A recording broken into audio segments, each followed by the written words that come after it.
and they're coming back, and he's got his gear, he's still in the water, everyone else is up on dock, and like, well, the shark's going to come along and eat him. He's like 5 meters away, and he gets out, he's fine. And I don't understand. This guy's in the film to die, and he just gets out. I don't. My only thought with, actually filming it at a SeaWorld is potentially they said the one sort of proviso of that was no tourists can die in this because, it's going to affect our business, that come to our parks and you may end up like them, and which is a problem. Like had they filmed it somewhere fictional, then they could have been a bit more free to actually play with the tourists a bit, Yeah, 100% agree. Which, it's just... They crippled themselves with that decision, I think, and but saying all of that, I did enjoy this film. I enjoyed the campiness. I think I enjoyed the potential. I could see the better film in here, and I was playing it's no surprise that I enjoy a film about a theme park in which monsters are running rampant, killing people. Because Jurassic Park is the best film I've made. This feels more Jurassic World than Jurassic Park. It's up and running, there's tourists and everything, but. If you think about the pterodactyl scene in Jurassic World, where there's just people being mown down all over the place, that's what we needed here. And there's two sharks! There's two sharks! And they still don't kill anyone. Yeah.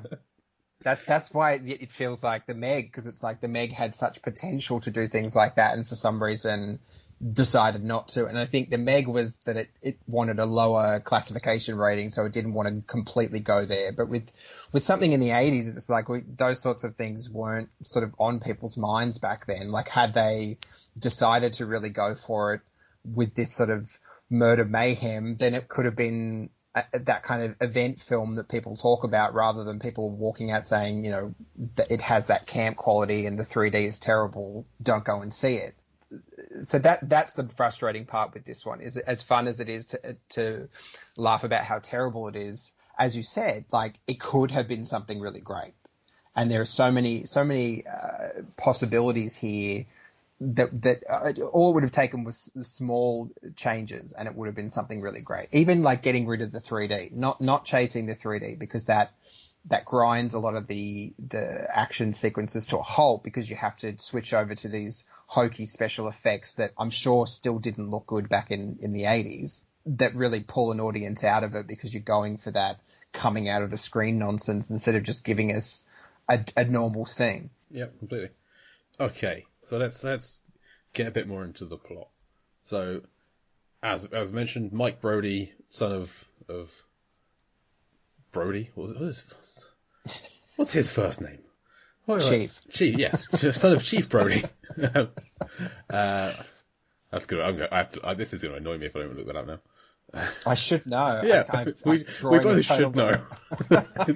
It's Jaws. We should know that. Is it Martin? Martin. God, Martin, I'm going to cut out so much of that. It's embarrassing. So Mike Brody, son of Martin Brody, is now moved to Florida, and he's at this park. The gates are closing. Oh, the park is run by, we haven't mentioned it yet, Louis Gossett Jr. as Calvin Bouchard, who is a fun character who I wanted more of, and I wanted him to be bigger. This guy, he feels like there's a real character trying to burst out, and he just doesn't get enough to do. I did notice, in Ocean's 11, Brad Pitt's always eating. Yes. Calvin Bouchard always drinking. In almost every scene, he's either drinking at the start or is handed a drink before the end of it. And I feel like Brad Pitt's character in Ocean's 11, he argues that he is too busy to like sit down and have a meal, so he just kind of eats on the go all the time. And Calvin Bouchard is so busy, he can't like mark out time to get drunk. He just has to do it consistently throughout the day. On the go. So he's I think a new owner of this SeaWorld, or he's recently come in, and he's trying to revamp the place, and one of the things he's doing to revamp it is bringing in Philip Fitzroyce, played by Simon McCorkindale. Wonderful name, Simon McCorkindale. Not an actor I've come across before, but he is some kind of, I want to say, nature photographer, Steve Irwin kind of character, maybe. It seems like it's a hunter, perhaps.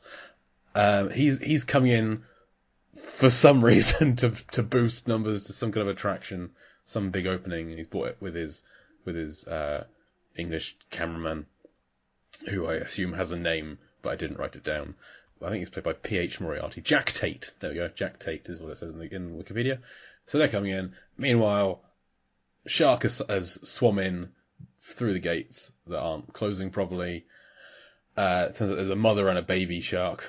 They kind of catch the younger one. Mother's still out there wreaking havoc. And that's kind of all there is plot-wise. I mean, you got Sean Brody, the other son of Chief. He also shows up, and he makes friends with Leah Thompson, Kelly Bukowski, who's one of the water skiers, and then Mike has a partner in terms of Catherine Morgan, played by Bess Armstrong, and they have some kind of difficulty where Mike wants to go to Venezuela. He's got a job offer in Venezuela, and Kate doesn't. She has a job here. That's kind of it. The rest of it is just, hey, there's a shark. Let's deal with the shark, kind of. And the Venezuela subplot is not good, I would say. It doesn't really. It's any time Mike and Kate are kind of on their own, they bring it up. I just got this letter from Venezuela. Like, do you want to come to Venezuela? I can't go to Venezuela. I was like, oh, guys, this isn't what we want in this film. We've only got like 93 minutes. Move it along. Yeah. And they kind of set up. They almost set up that Philip Fitzroy is part of a love triangle when he makes a move on Kate, but she just shuns him immediately. So nothing. All these things are kind of disparate elements. Nothing really merges together. No. And those are the sort of 80s elements of, like, you've got to have that kind of a little bit of a love story and some partying, and, you know, like they've almost tried to go there with it, but it's like it's almost inconsequential to everything else going on, really. Yeah, and Sean is terrified of going in the water, understandably, because when they're explaining it, they're like, oh yeah, that was that shark attack when we were younger, and I'm like, which one? There's at least two, numerous. Be more specific, please. So when Leah Thompson, who, by the way, Leah Thompson's in this film. It's her first film. It's fantastic. Yeah. I did not know she was in this. She, like, seduces him and gets him to make out with her in the water. And that's like a big moment for him. And then his brother comes along and ruins the whole thing. It's like, your brother's just got over his fear he's had for 15, 20 years. And all you can do is make fun of him anyway.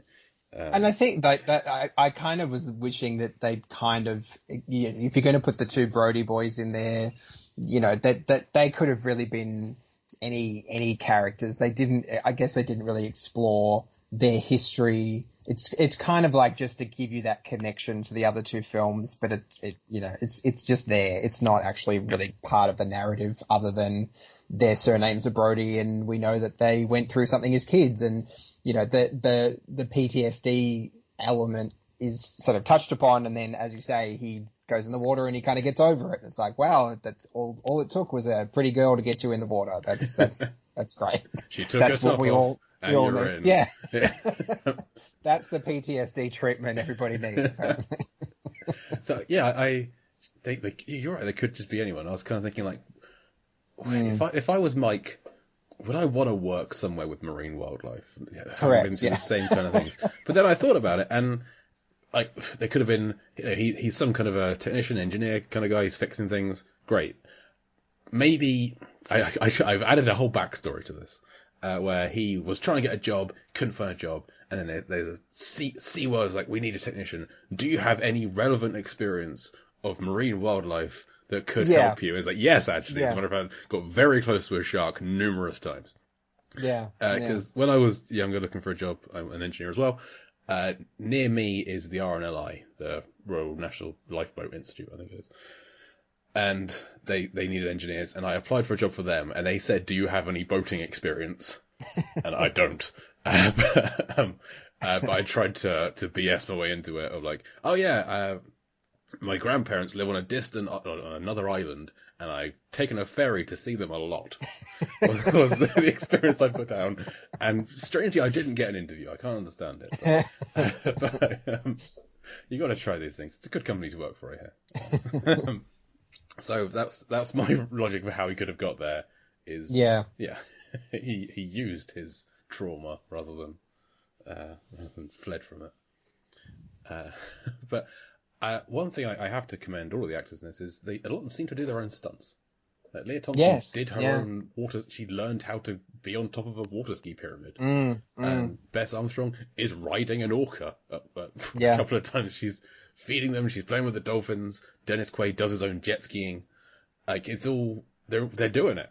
Whether that was to save money or not, I don't know. But I commend the actors for their commitment to it. It's and being with a live orca can be just as dangerous as a shark. 100%. That was a way to get rid of the sharks is just let the orca out. Exactly. Although to be fair, in Jaws 2, a great white did kill an orca. True. So in this franchise, that doesn't work. But in reality, that's an answer to the problem.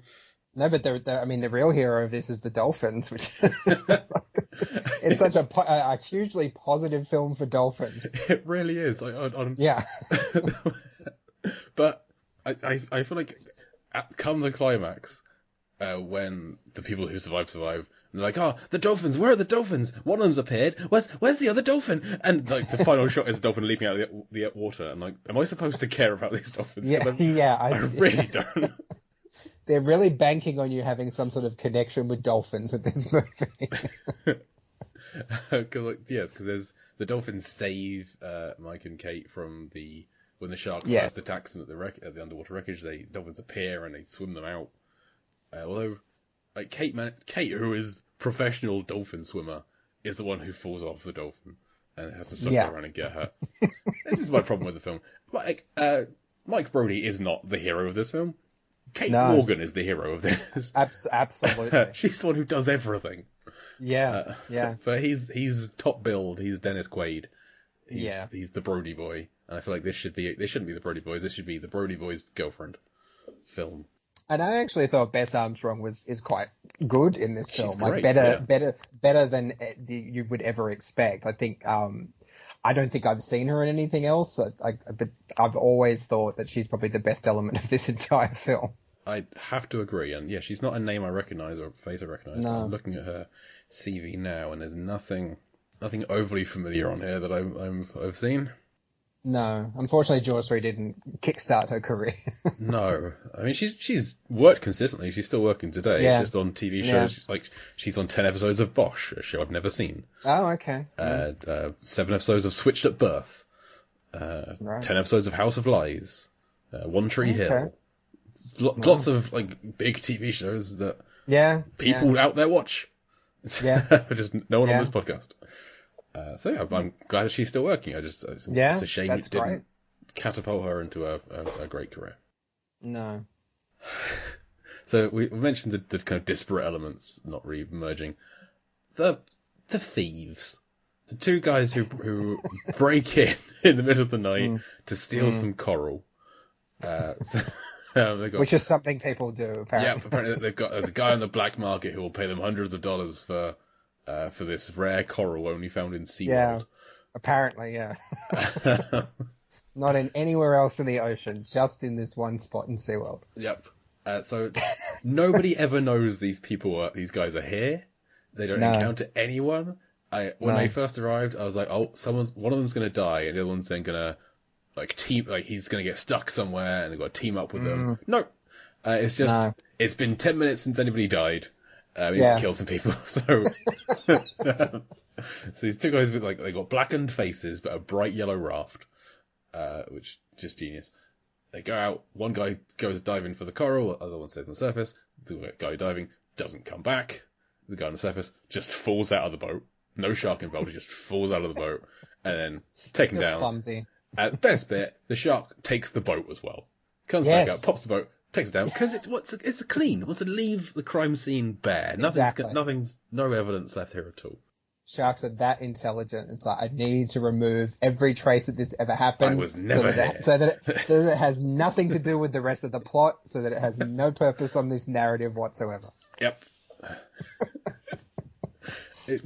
Nothing would change if you just remove that. I suppose that is when Sean and Leah Thompson are getting to know each other